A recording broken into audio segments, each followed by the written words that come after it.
Territoire d'info, Cyril Viguier. Bonjour à tous, bienvenue en ce lundi pascal. Notre invité dans cette matinale d'info ce matin, c'est Monseigneur Stanislas Lalanne. Bonjour Monseigneur. Bonjour. Vous êtes évêque de Pontoise et pour vous interviewer à mes côtés aujourd'hui, Véronique Jacquier de Sud Radio. Bonjour Véronique. Bonjour à tous. Et Michael Zamès de Public Sénat. Bonjour Michael. Bonjour. Monseigneur, je le disais, nous sommes donc le lundi de Pâques. Ce week-end a été marqué par une augmentation des baptêmes, comme chaque année. Comment expliquez-vous ce regain de foi dans notre pays? La France est toujours au fond la fille aînée de l'Église? Oui, je crois qu'elle est toujours la fille aînée de l'Église. Il y a eu de fait, je crois, 4000 baptêmes d'adultes, sans compter des milliers de baptêmes de jeunes. Dans mon diocèse, 136 adultes ont été baptisés dans la nuit de Pâques et 2 détenus dans la prison de Dony, à côté de Pontoise, hier matin. Et je crois qu'il y a aujourd'hui, plus que jamais, une quête de sens chez nos contemporains. Une quête de comprendre le sens de la vie, le sens de la mort, le sens de la souffrance. Et je crois que, enfin, moi, je lis les lettres, les 136 adultes qui ont été baptisés m'ont écrit une lettre personnelle. J'ai répondu à chacun. Et je suis absolument frappé par ces itinéraires, souvent chaotiques humainement parlant, et puis qui découvrent dans le Christ le sens de leur vie. L'Église tient une comptabilité des baptisés très précise. Oui, on tient elle fait des moyennes. Oui, on tient. Je ne sais pas si on fait des moyennes, mais on tient une comptabilité parce que de fait, tous ces adultes qui ont été baptisés dans tous les diocèses de France, le premier dimanche de Carême, c'est l'appel décisif. C'est-à-dire l'évêque les appelle de manière décisive et ils viennent mettre leur nom sur un livre, un registre. Et donc, oui, on sait le nombre. Vous savez, il y a une augmentation, mais ça fait déjà une quinzaine, une vingtaine d'années qu'il y a de nombreux adultes qui sont baptisés avec de tous âges. Chez moi, c'était de 18 ans à 80 ans, de toutes conditions sociales. Certains viennent de l'islam, d'autres étaient dans un monde complètement athée, indifférent. Donc, moi, je trouve, enfin, comme évêque, personnellement, je trouve que c'est quelque chose de merveilleux dans un monde qui est quand même fragile, violent, difficile. On va en parler. Alors, il y a une actualité dans votre diocèse, Véronique Jacquier, aujourd'hui. Oui, la Sainte Tunique exposée à Argenteuil, plus de 150 000 personnes attendues pendant 10 jours. C'est un événement très important pour les catholiques. C'est un événement très important. Normalement, elle a lieu tous les 50 ans. Alors, je ne voulais pas attendre 2034, parce que ça devait être 2034. Je serais trop vieux. Oui, la dernière était en 1984. Il y avait eu 80 000 personnes. Et c'est la Tunique qui a porté le Christ dans sa passion. Et alors, il y a beaucoup de discussions sur l'authenticité. Oui, on en est sûr, c'est ça la question. Hein. Moi, j'ai entendu des scientifiques, j'ai fait un certain nombre d'émissions de télévision, entre autres avec Jean-Christian Petit-Fils, qui est un grand historien, qui lui pense qu'il y a l'authenticité. Mais à la limite, c'est pas ma question fondamentale. C'est pas de l'ordre du dogme, savoir si. Mais cette tunique, elle est mémoire de la passion de Jésus. Et tous ces pèlerins, ils étaient très nombreux au chemin de croix. Et vendredi saint, où je présidais les célébrations, ils vont être très nombreux tout au long des jours qui viennent. C'est la mémoire de la passion et pour nous chrétiens, de la vie donnée de Jésus. Il a été livré et il se livre pour le salut des hommes. Et je crois qu'aujourd'hui, cette espérance, elle est, dans un monde plus que difficile, elle est fondamentale. Vous me fournissez une transition, une transition parfaite, Michael Zamès, avec la guerre. Oui, le Premier ministre parlait la semaine dernière, il a dit cette phrase « Nous sommes en guerre ».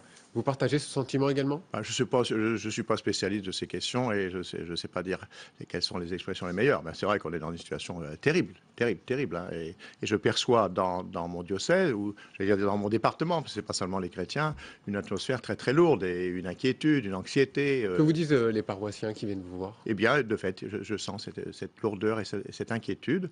En même temps, je leur dis qu'il il faut garder aussi de confiance dans l'avenir. Je pense que l'État français fait un gros travail de sécurité.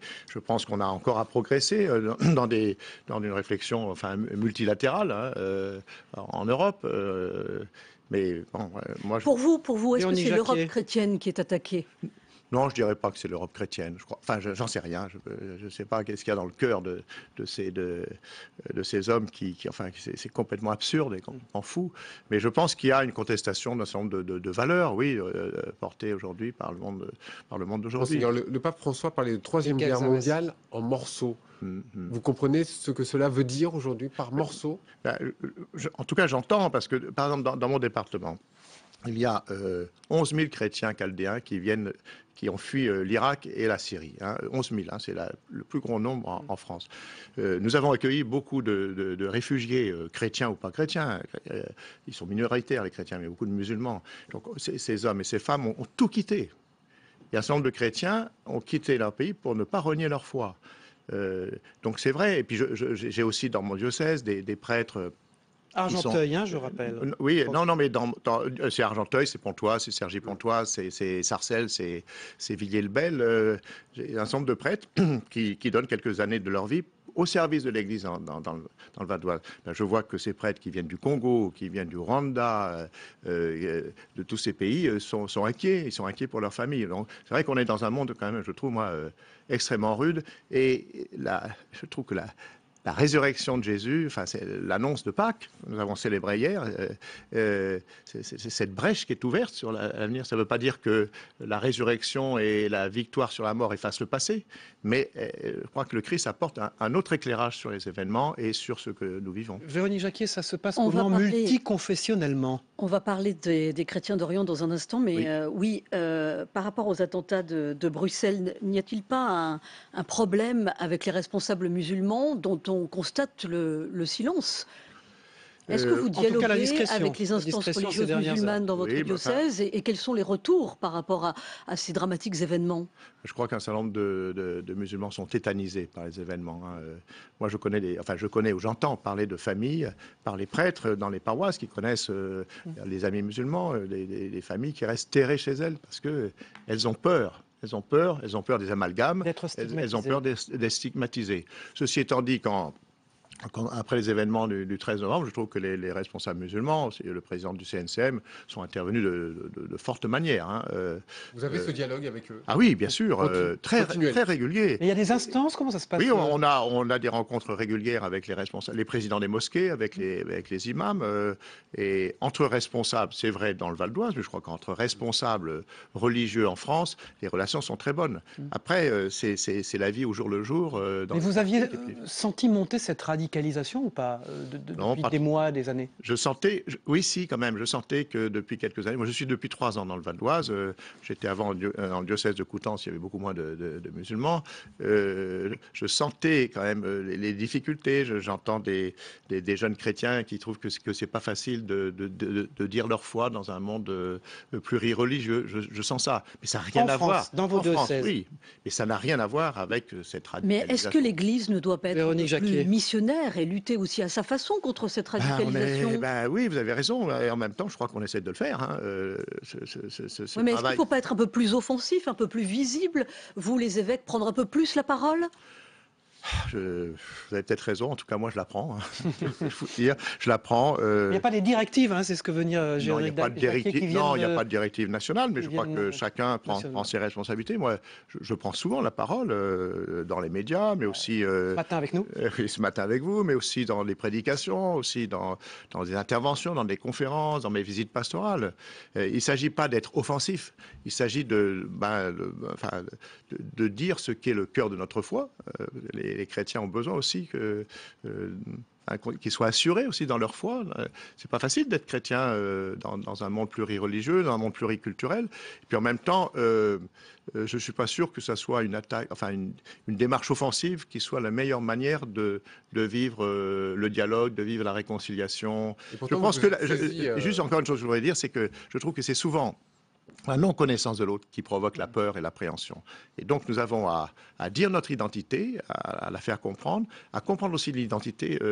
Chaque religieux porte des valeurs et on a à comprendre ce qui est le cœur du sens de la vie de l'autre. Et à ce moment-là, à mon avis, les choses bougeront. Qu'est-ce qui est en cause aujourd'hui dans le modèle, si on reste attaché à la France? Est-ce que c'est la laïcité qui pose problème? Est-ce qu'elle est en danger, cette laïcité? Si la laïcité est un cadre qui permet aux uns et aux autres de vivre leur religion, que la liberté de conscience, que la liberté de culte soit assurée, ça c'est une laïcité au bon sens du terme. Mais quelquefois, je vois une espèce de crispation de la laïcité qui fait que, à ce moment-là, on ne peut plus entendre la voix des religions, la voix des chrétiens. Et à ce moment-là, ça provoque les fondamentalismes et les extrémismes. Donc une laïcité bien vécue est, à mon avis, favorable pour le... Véronique Jacquier, rapidement. Vous l'avez dit, Monseigneur Lalanne, on n'entend plus la voix des chrétiens. Comment expliquez-vous le silence de la communauté internationale face à la destruction des chrétiens d'Orient ? Alors, je trouve que les choses ont quand même beaucoup bougé. Moi, je me souviens, j'avais rencontré le président de la République, pas l'été dernier, mais l'été d'avant, quand la synagogue de Sarcelles avait été attaquée avec le risque d'incendie. Et j'avais dit, attention, on n'entend pas la communauté internationale, on n'entend pas les responsables français. Je trouve que les choses ont quand même beaucoup bougé. Mais qui avez-vous entendu dernièrement, par exemple, le ministre de l'Intérieur chargé des cultes, je l'ai entendu, il vient régulièrement dans notre département et je crois qu'il a une parole forte. Un certain nombre d'hommes politiques français, Édouard Balladur, François Fillon, oui, ont pris fait et M. cause. Fillon aussi était intervenu. Je crois que les choses ont quand même bougé. Ceci étant dit, on doit être extrêmement vigilant sur ces questions-là, parce que ces chrétiens sont vraiment persécutés, au sens fort du terme. Monseigneur Lalanne, j'ai une question à vous poser à propos de déclaration du pape qui parlait d'invasion arabe en disant que c'était un fait social. Il a dit combien d'invasions l'Europe a connues tout au long de son histoire. Elle a toujours su se surmonter elle-même et s'agrandir par l'échange entre les cultures. Je crois que on parle toujours des migrants comme une difficulté. Toujours. Et je pense aussi que Et l'invasion arabe, elle est ressentie comme telle ? Non, je ne la ressens pas comme telle. Je dirais deux choses. La première, c'est je crois aussi que chacun apporte la richesse de sa tradition. Et donc, on a aussi à s'enrichir d'autrui et de l'étranger.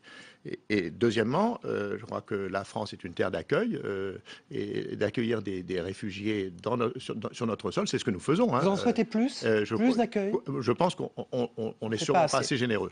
Et en même temps, nous avons, avec les responsables de nos gouvernements, à travailler pour que la paix advienne, parce que ce n'est pas une solution pour des chrétiens ou des musulmans qui viennent de Syrie, qui viennent d'Irak, d'être obligés d'être transplantés.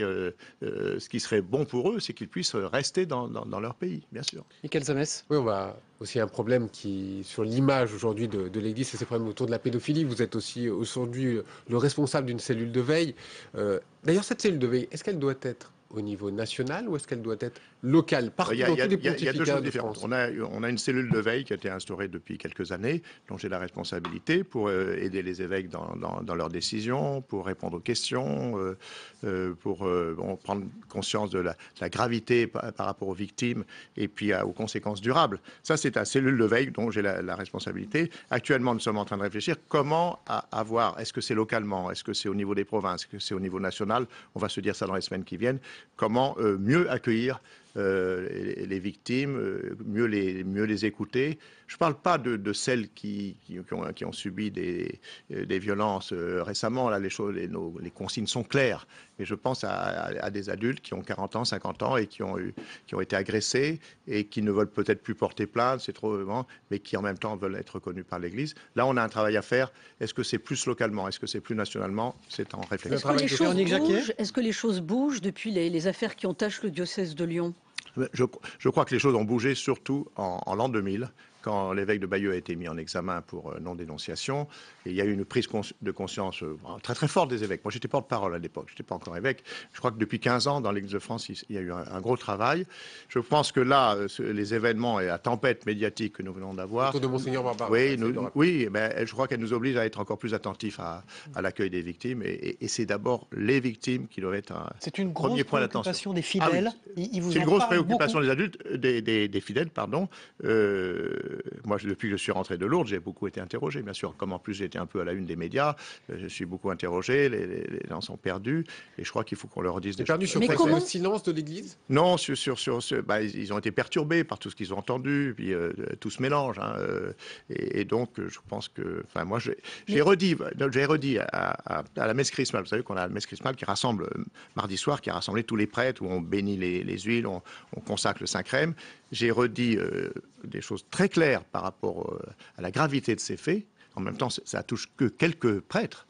Et en même temps, j'ai redit ma confiance à l'ensemble des prêtres qui étaient là. Vous gardez votre confiance à pour que Monseigneur Barbarin également. Bien sûr, mais en même temps, il a été très clair. Le Monsieur Barbarin est très clair. Il a dit bon, s'il y a des erreurs qui ont été faites, ce sera à la justice de le dire. Pour que les Français comprennent bien, Monseigneur Lalanne, Oui.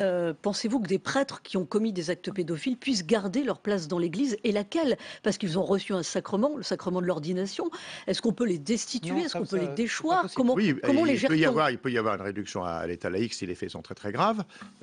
En tout cas, ce qui est essentiel, c'est qu'il ne soit plus au contact d'enfants. Voilà, c'est essentiel. Une dernière question, Monseigneur Lalanne. Est-ce que vous n'avez pas l'impression qu'au fond, les positions d'ouverture du pape sont peu suivies par l'épiscopat français et par les catholiques français? Est-ce que vous ne pensez pas qu'il est très en amont par rapport au ressenti, à la fois de l'épiscopat et des fidèles ici? Alors, qui nous booste dans ce sens-là, c'est clair, hein, puis c'est un homme qui a un charisme extraordinaire. J'ai encore rencontré il y a 15 jours avec des pèlerins de mon diocèse. Moi, je trouve Vous ne sentez pas de décalage? Mais en tout cas, il nous pousse à l'ouverture, il nous pousse à aller aux périphéries, il nous pousse à être des chrétiens de plein vent. Et moi, je peux vous dire que l'ensemble des évêques, en tout cas, je parle pour moi, c'est un bonheur pour moi d'avoir cet évêque de Rome et ce pape. Mais quelle trace laissera-t-il dans l'histoire? Pour l'instant, il a écrit une encyclique. Benoît XVI, en 8 ans, en avait écrit 3. Certains ecclésiastiques déplorent le fait qu'on n'ait pas un pape très intellectuel qui donne vraiment un cap. Alors il se trompe parce que c'est vraiment un intellectuel de première bourre, si vous permettez l'expression ici dans ce studio.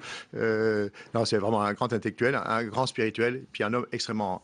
Je trouve qu'il y a une liberté de parole chez lui et un courage. Alors peut-être qu'il écrit moins, mais enfin on voit par la manière d'être, par ses prises de position, par des gestes symboliques qu'il pose, vraiment en même temps il a une foi chevillée au corps et en même temps un amour du monde. Et moi, ça me plaît bien. Voilà. Merci Monseigneur Stanislas Lalanne d'avoir été l'invité de cette matinale d'info en ce lundi de Pâques. Une dernière petite question, faut-il pardonner un terroriste? Et je crois qu'il faut distinguer le pardon de l'oubli.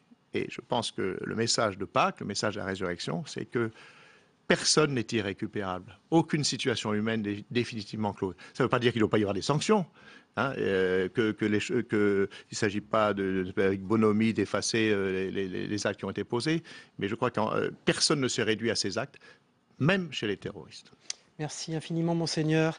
Et bon lundi pascal. Merci. On passe à l'analyse de vos propos et de l'actualité avec les éditorialistes de la presse dans un instant.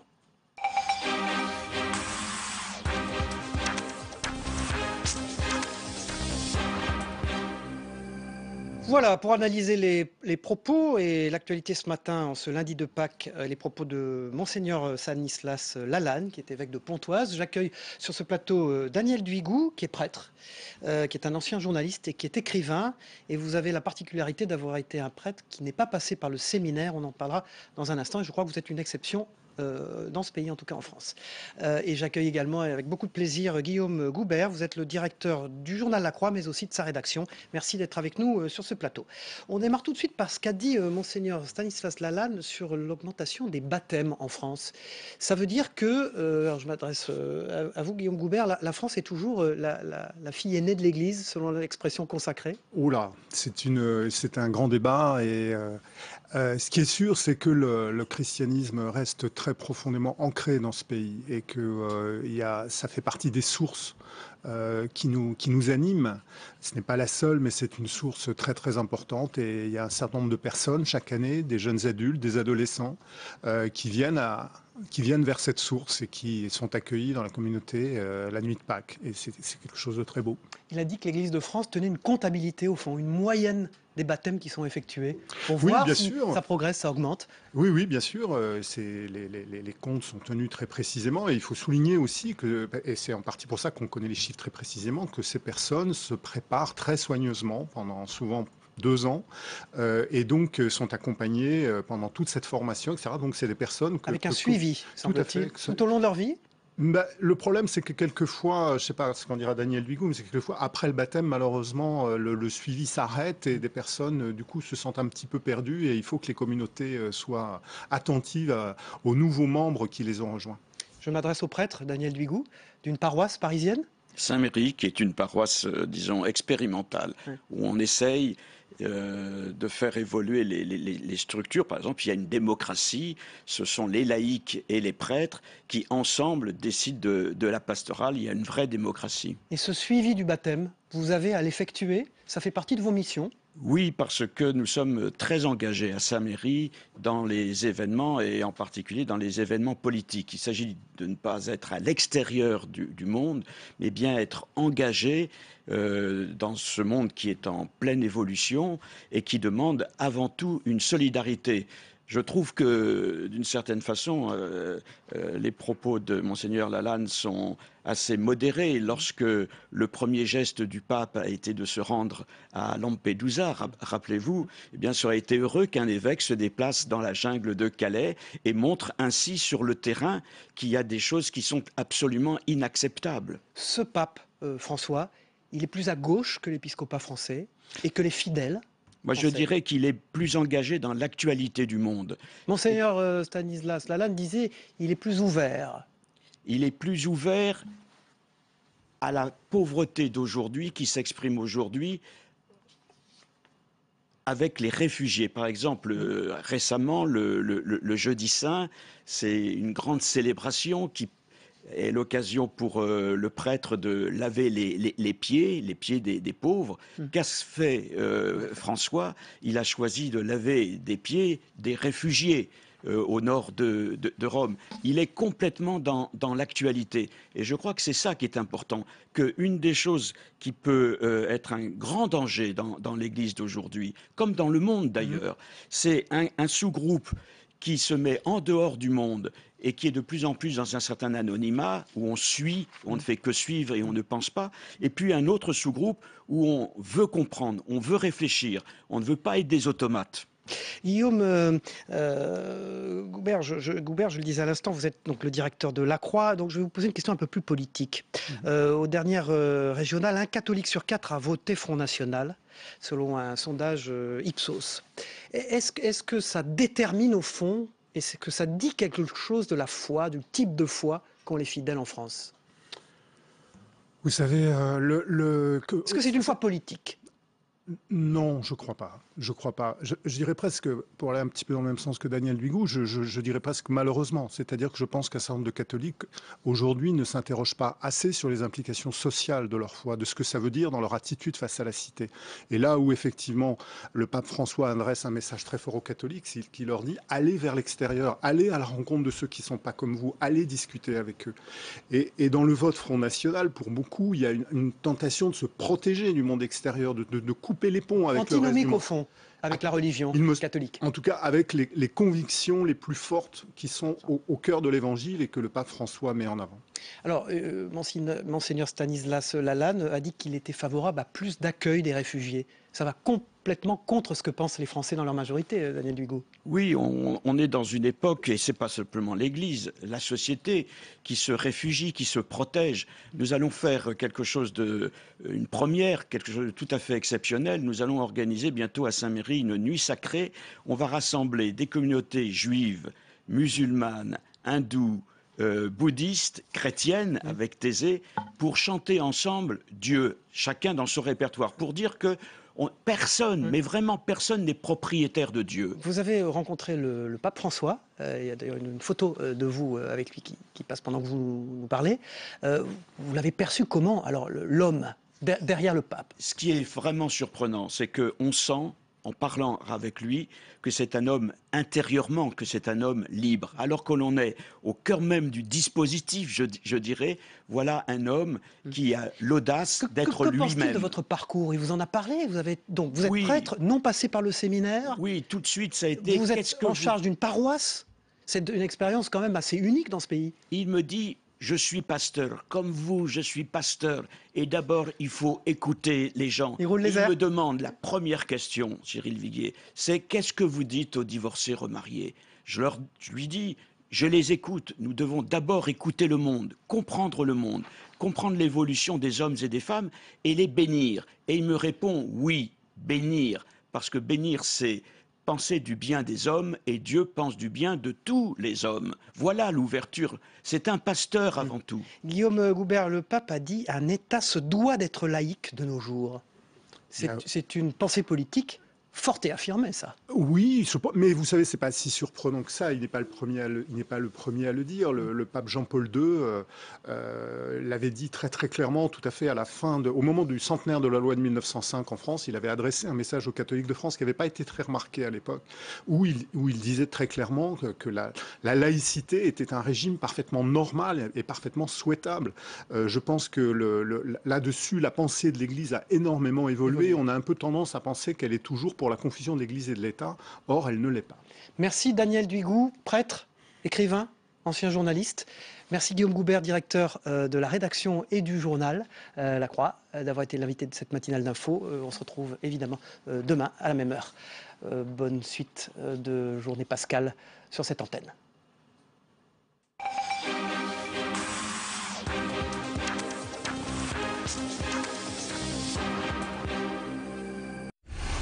Public